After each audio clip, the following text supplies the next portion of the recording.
안녕하세요. 김성길 목사와 함께하는 GTS 말씀 묵상 시간입니다. 오늘은 9번째 주간의 5째 날 묵상인데요. 오늘 묵상의 주제는 관계 성공학입니다. 오늘 관계는 내가 하고 있는 업무, 우리 아이들은 공부, 또 내게 붙여 있는 환경과의 관계 성공하기가 되겠습니다. 자, 우리가 살아가면서 여러 가지 환경들을 만나게 됩니다. 때로는 좋은 환경도 만나고 때로는 어려운 환경도 만납니다. 자, 그런데 좋은 환경 속에도 참 부정적인 부분이 있고 긍정적 부분이 있습니다. 그래서 어떤 사람은 좋은 환경 때문에 망하는 사람도 있죠. 솔로몬이 바로 대표적인 인물입니다. 또 어려운 환경 속에도 역시 그 안에는 부정적인 부분이 있고 긍정적 부분이 있습니다. 사람이 좋은 환경이냐 어려운 환경이냐가 중요한 게 아니라 그 환경 속에 어느 부분하고 친하게 지내느냐. 어려운 환경에서도 그 긍정적 부분들하고 친하게 지내면 그 어려운 환경 때문에 인생을 성공하게 됩니다. 대표적인 인물이 바로 요셉이죠. 자, 그래서 오늘은 내 환경이 어떠냐 보다는 그 환경 속에 있는 어떤 부분하고 친하게 지내고 있느냐. 맨날 원망, 불평, 절망 이렇게만 하고 얘네들하고 같이 놀면 그 어려운 환경 때문에 인생을 실패하게 되고요. 반대로 하나님의 뜻을 찾고 하나님 앞에 기도하고 자기 재능을 개발하고 또 그걸 극복하기 위해서 자신을 발전시키고 또 그 상황을 수용하고 더 나아가서 감사하고 그러면은 그게 이제 또 승리, 성공의 비결이 되는 것이죠. 자, GTS 묵상은 역동성 있는 그런 신앙생활과 함께 현장에서의 변화와 발전을 만들기 위해서 만들어진 프로그램입니다. 신앙만을 위한 게 아니라 삶의 현장의 변화와 발전을 위한 거예요. 이것을 위해서 5-7+2라고 하는 구조가 들어 있습니다. 5는 그림을 분석하면서 생각을 움직이게 하는 그런 시간이고요. 7은 월화수목금토일의 주제인데요. 요 7가지 주제를 가지고 그날 살아가는 연습을 하면 이 주제 따라가면 삶이 승리하고 발전하게 됩니다. 우리 아이들은 이게 또 독서나 공부하는데 아주 중요한 방법이 됩니다. 어젯밤에 우리 아이들과 GTS 독서 나눔을 가졌어요. 요 7가지 주제를 가지고 독서 나눔을 가졌는데 아주 좋은 프로그램입니다. 2는 질문 만들기와 그림의 주인과 의논하시면서 영감을 얻는 그런 시간이 되겠습니다. 자, 오늘의 그림은 지구본이 하나 있고요. 그리고 성경책이 놓여 있습니다. 이거 보시면서 여러분들이 또 자기 생각을 또 정리해 보시기 바랍니다. 자, 저는 제목을 진리와 세계 이렇게 적어봤고요. 의미는 세계는 진리를 필요로 한다. 진리가 그들을 구원할 수 있기 때문이며 진리는 예수 그리스도요, 천국이요, 하나님의 말씀이다. 이렇게 적어봤습니다. 자, 두 번째는 분석입니다. 눈에 보이는 부분과 보이지 않는 부분. 우선 보이는 부분은 마룻바닥이 아주 쫙 보이고요. 그 위에 지구본이 놓여 있습니다. 그리고 또 그림자가 있고 성경책이 펼쳐져 있고 앞에 또 그림자가 있습니다. 자, 보이지 않는 부분에는 또 뭐가 있을까요? 우선 여기는 어느 곳인가? 지금 이 장소가 도대체 어딘가? 그리고 지구 안에 살고 있는 수많은 사람들이 있고 지구의 특징이 있죠. 지구. 그리고 또 성경이 펼쳐져 있는데 성경 속에 들어있는 내용이 있겠습니다. 그리고 이 말씀을 보고 듣고 배우고 믿고 살아가는 사람들의 결과가 있죠. 자, 세 번째는 그림에서 가장 중요한 것은 뭔가요? 저는 모든 사람에게 진리가 필요하다. 그리고 이 진리를 전해주는 사람이 있어야 한다. 이렇게 적어봤습니다. 자, 네 번째는 연상법 훈련입니다. 자, 눈 감아 보시고요. 마루 바닥이 펼쳐져 있고 지구본이 놓여 있고 그림자가 있고 앞에 성경책이 펼쳐져 있고 그림자가 있습니다.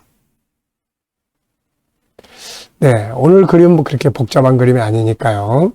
쉽게 기억할 수 있죠. 근데 이 연상법 훈련이 기억력을 아주 좋게 만들어 줍니다. 자, 두 번째는요. 이 그림과 관계된 성경 말씀을 또 찾아 생각해 보시기 바랍니다. 저는 진리에 대해서 성경을 좀 생각을 해봤어요. 성경은 진리를 기록한 책인데 성경에서 소개하는 진리는 세 가지입니다. 먼저 요한복음 14장 6절에 보면은 내가 길이요 진리다 이렇게 말씀했죠. 예수님이 진리입니다. 요한복음 17장 17절에는 아버지의 말씀은 진리니이다 이런 말씀이 있고요. 요한복음 18장 36절로 37절에는 내 나라, 천국이 바로 진리라고 말씀하고 있습니다. 본래 이 진리라는 말은 참된 것이라는 뜻입니다. 그렇다면은 이 참된 것이라는 게 무엇일까요? 뭐가 참일까요? 바로 존재하는 것을 말합니다. 거짓은 없는 것이에요. 그런데 참된 것은 존재하는 것이죠.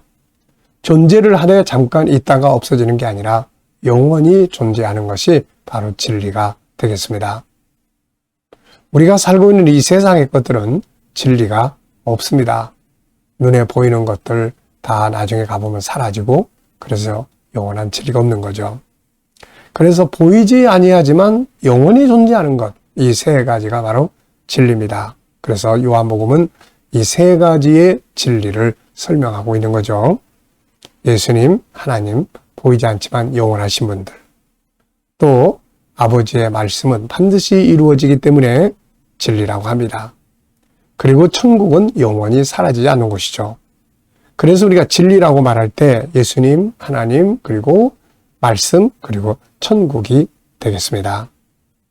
시편 119편 105절에는 주의 말씀은 내 발의 등이요 내 길의 빛이니이다. 말씀은 우리의 인생의 길을 잘 안내해 주는 거죠. 그래서 성경 말씀에 기록된 내용들만 따라가면 인생은 절대로 실패하지 않습니다. 자, 로마서 10장에서는 전하는 자의 발이 복이 있다 이렇게 이야기를 하죠. 이렇게 귀한 진리를 우리가 가지고 있는데 이 진리를 이제 온 세계에 알려주고 전달하는 게 중요하죠. 자, 우리 아이들은 또 여기서 수학 공식 한번 또 떠올려 보겠습니다. 지구는 원이죠. 이 그림은 사각형 도형입니다. 성경도 역시 사각형들이 펼쳐져 있죠. 이 가운데가 쫙 펼쳐져 있는데 이게 합치면 도형이 겹쳐집니다. 이것을 합동이라고 합니다. 자, 수를 또 볼 수가 있죠. 지구 플러스 성경 1 더하기 1 혹은 또 분수도 생각할 수 있겠고요. 측정, 크고 작은 것들, 또 규칙, 이 널판지도 다 규칙적으로 이게 쫙 깔려서 마루가 됩니다. 자료와 그래프도 해볼 수 있고요. 자, 상상력 키우기입니다. 이 그림을 가운데 두고요. 앞에는 어떤 그림을 그리면 좋을까요? 저는 앞에는 창세기 1장, 천지 창조에 대한 그림. 다음 그림은 계시록 21장, 22장, 새하늘과 새 땅, 하나님의 나라의 그림을 그려볼 것 같습니다. 자, 미래를 어떻게 살고 싶으십니까? 그렇다면 지금 무엇을 해야 할까요? 오늘도 또 한번 생각해 보시고 지나가도록 하겠습니다. 미래는 금방 오늘이 됩니다. 항상 미래의 그림을 그리면서 그날을 소망하고 기도하고 살면 그 미래의 비전이 오늘의 현실이 되게 되는 거죠. 자, 오늘 본문 말씀 또 읽어보겠습니다. 자, 구조는 제가 정한 구조는 222예요. 자, 출애굽기 19장 1절로 7절 읽어보겠습니다. 1절로 6절 말씀입니다. 이스라엘 자손이 애굽 땅을 떠난 지 3개월이 되던 날 그들이 시내 광야에 이르니라. 그들이 르비딤을 떠나 시내 광야에 이르러 그 광야의 장막을 치되 이스라엘이 거기 산 앞에 장막을 지니라. 모세가 하나님 앞에 올라가니 여호와께서 산에서 그를 불러 말씀하시되 너는 이같이 야곱의 집에 말하고 이스라엘 자손들에게 말하라. 내가 애굽 사람에게 어떻게 행하였음과 내가 어떻게 독수리 날개로 너희를 업어 내게로 인도하였음을 너희가 보았느니라. 세계가 다 내게 속하였나니 너희가 내 말을 잘 듣고 내 언약을 지키면 너희는 모든 민족 중에서 내 소유가 되겠고 너희가 세계 내게 대하여 제사장 나라가 되며 거룩한 백성이 되리라. 너는 이 말을 이스라엘 자손에게 전할지니라. 아멘. 자, 감사한 거 또 적어보겠습니다. 어제 하루 일과를 한번 쭉 살펴보시고요. 감사한 것들 쭉 적어보십시오. 오늘 하루를 시작하면서 무엇이 또 감사한지 감사한 것들 또 적어보시고요. 미래를 생각하시면서 감사하고 싶은 것들이 뭔지 적어보시기 바랍니다. 예, 하나님의 말씀을 믿음으로 감사할 수도 있고요. 네. 감사는 마음에 안정감을 주고 삶의 변화를 줍니다. 그리고 무엇보다도 하나님이 아주 일하시는데 소중한 도구가 돼요. 하나님은 원망과 불평, 절망, 짜증 속에 일하시는 게 아니라 하나님은 감사와 소망과 믿음 안에서 일을 하시기 때문에 그렇습니다. 그래서 항상 감사가 있는 곳에 하나님이 일하셨거든요. 자, 1번입니다. 오늘의 주제.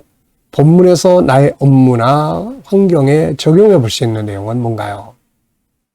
자, 저는 3가지를 적어봤는데요. 우선 첫째는 우리가 어떤 일을 하든지 어떤 환경에 있든지 정체성을 분명하게 가지면 이길 수 있다.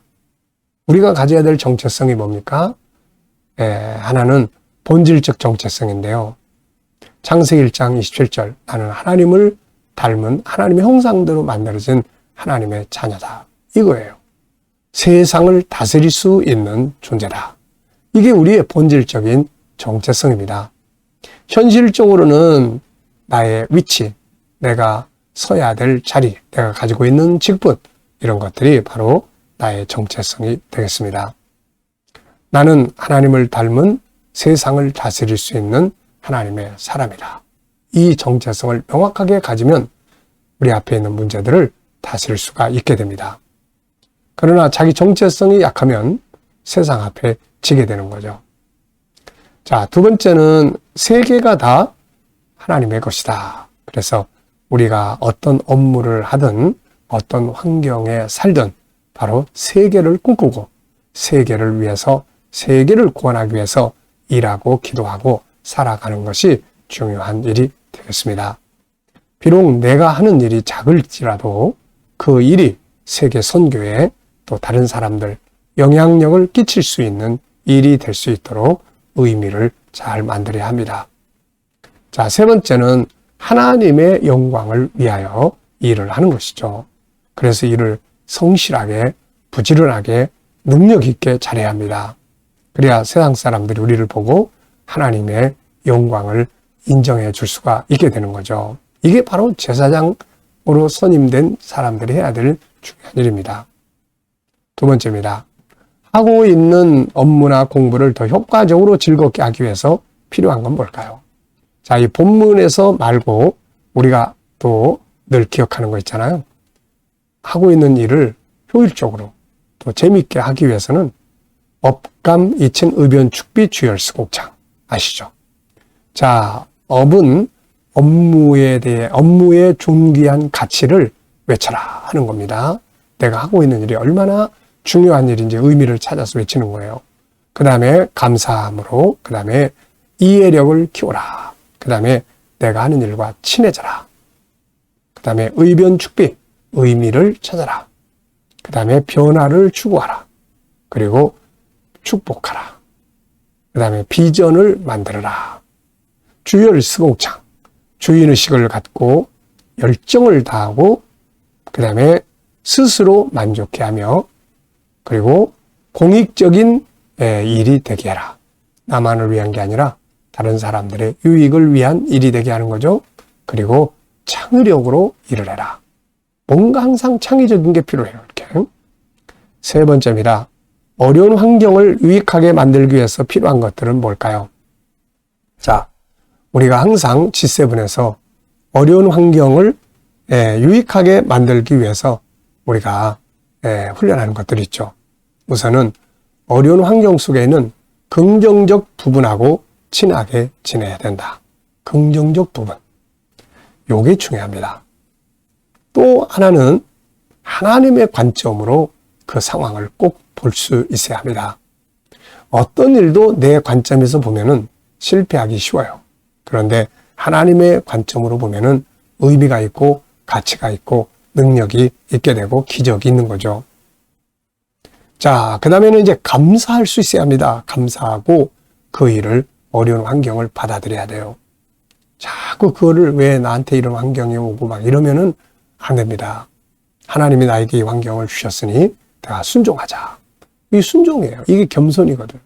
예수님께서 십자가를 앞에 놓고 그걸 막 거절하는 게 아니라 아버지의 뜻대로 하시옵소서. 아버지께서 내게 주신 잔을 내가 마시지 않겠느냐 이러면서 수용을 합니다. 그러면 이길 수 있는 거예요. 그 다음에는 이기는 말씀들을 쭉 암송하는 것이 중요합니다. 그리고 자기 재능을 개발을 하는 거죠. 재능 개발. 우리에게는 그 환경을 다스릴 수 있는 능력이 분명히 우리 안에 담아져 있습니다. 이거를 개발을 해서 단수를 높여야 돼요. 문제의 단수는 어려운 환경의 단수는 10인데 내 단수가 5 정도밖에 안 된다 그러면은 극복 못합니다. 그래서 항상 절망에 빠지게 되는 거죠. 그런데 내가 열심히 나를 개발을 해가지고 내 단수가 15 정도로 높여요.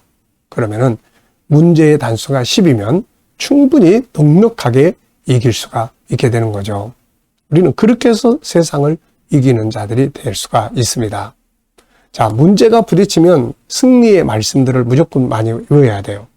로마서 8장 26절, 28절, 또 35절로 37절, 또 고린도전서 10장 13절, 빌립보 4장 13절, 또 창세기 1장 28절, 고린도전서 아까 이야기했죠. 고린도전서 10장 13절 말씀. 자, 이렇게 해서 이런 말씀들을 우리가 외우면은 이 말씀이 내 안에 담대함을 줍니다. 능력을 주는 거예요. 자, 그러면 승리할 수 있죠. 질문 만들기입니다. 질문이 없이는 변화와 발전이 있을 수 없다. 그래서 우리가 항상 질문을 많이 해야 된다. 왜, 무엇을, 어떻게, 만약 이런 용어를 넣으면 질문이 만들어집니다. 자, 먼저 5절을 읽어보겠습니다. 세계가 다 내게 속하였나니 너희가 내 말을 잘 듣고 내 언약을 지키면 너희는 모든 민족 중에 내 소유가 되겠다. 저는 이런 질문을 만들어 봤습니다. 하나님은 온 세계가 어떻게 되기를 원하시는가? 하나님은 어느 한 사람만의 하나님이 아니세요. 온 세계 모든 인류의 하나님이세요. 그래서 하나님은 모든 사람이 구원을 받기를 바라시는 거죠. 그 일에 나를 쓰시고 싶어 하시는 겁니다. 그래서 나에게 그 일을 할 수 있도록 지혜를 주시고 은혜를 주시고 복을 주시고 하는 거죠. 두 번째입니다. 개인 질문이에요. 나의 변화와 발전에 대해 질문 만들기. 저는 나의 발전해야 될 영역은 무엇인가? 저는 항상 내 발전해야 될 영역. GTS 전문가, GTS 수학 전문가. 그러면 이것만 전문적으로 잘 훈련하면 다음 세대를 양육할 수 있는 중요한 무기가 될 수가 있습니다. 자, 이 시간 이제 묵상 시간입니다. 지금까지는 그림과 본문을 분석하면서 은혜 받았고요. 이 시간에는 내가 가지고 있는 현실적인 내용들을 하나씩 올려놓고 예수님께 묻고 영감을 얻는 시간입니다. 이게 아주 중요한 일이에요. 자, 묵상하실 때는 항상 본문을 먼저 생각하시고 7가지 주제 떠올려 보시고 내 삶의 현장, 오늘 만나는 사람, 주님 만나 무슨 말 하죠? 어떤 자세로 대하면 좋을까요? 오늘 해야 될 업무, 주님이라면 어떻게 하시겠습니까? 어떤 자세로 오늘 업무를 처리하면 좋을까요? 또 문제 해결, 또 이 문제를 해결하기 위해서 어떤 말씀을 사용하면 좋을지, 7가지 주제 중에 뭘 사용하면 좋을지, 주님이라면 어떻게 하실 수 있는지 묻고 기다려 보시면 주님 주시는 영감이 떠오릅니다. 자, 이 영감이 풍성해야 돼요. 그리고 이거 가지고 사시면 승리할 수 있습니다. 자, 오늘도 이왕이면은 이 주시는 영감을 가지고 행복하고 승리하는 하루가 되시기 바랍니다. 기도하고 마치겠습니다. 주님 감사합니다. 오늘도 묵상으로 하루 시작합니다. 하루 일과가 복되고 승리하게 하여 주옵소서. 오늘도 우리 자녀들, 친척들, 동료들 중에 믿지 않는 자들 다 주께 돌아와 구원받게 하여 주시고, 오늘도 또 우리 자녀들, 성도들이 행하는 직장과 사업장이 형통하게 하시고 또 복되게 하여 주시며 발전하게 하여 주옵소서. 새로운 일터를 구하는 자들에게는 좋은 일터들이 예비되게 하여 주시고, 오늘도 치료받는 모든 교우들에게는 치유의 능력이 더 강하게 역사하여 주시옵소서. 어려운 문제를 안고 기도하는 성도들에게 감당할 힘을 주시고 합력하여 선을 이루는 길로 인도하여 주시옵소서. 주님, 오늘도 이 나라와 민족을 지켜주시고 이 땅에 복을 더하여 주시며 주의 영광을 위해 선교하는 나라, 거룩한 나라가 되게 하여 주옵소서. 오늘도 세계 곳곳에서 복음을 위해 수고하는 선교사님들, 각 교회 지도자들, 모든 일꾼들에게 은혜 베풀어 주시고 우리 KDM 훈련을 통해서 천국 복음이 더욱 온 세계에 전파되게 하여 주시옵소서. GTS 묵상이 더 많은 교회에 보급되고 공유되게 하시고 다음 세대를 양육하는 데 귀하게 쓰임받게 하여 주옵소서. 감사하며 예수님의 이름으로 기도하옵나이다. 아멘.